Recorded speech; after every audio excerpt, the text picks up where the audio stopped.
Welcome to the Slop Farm. Enjoy the video.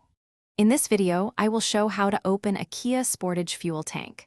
Start by locating the fuel door release lever on the driver's side floor near the seat and pull it firmly.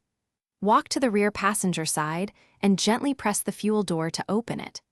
If the door does not open, check that the vehicle is unlocked and inspect for debris or ice around the hinge area.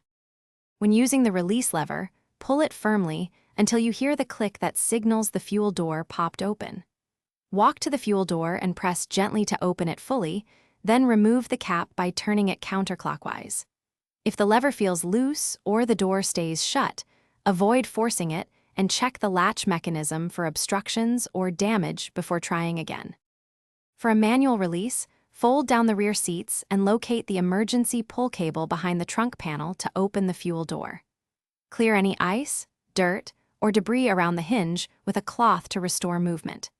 If the latch or cable appears broken, schedule service at a dealer to avoid fuel system damage and to ensure the release mechanism is replaced or adjusted correctly. Thanks for watching. Consider subscribing if we helped you today.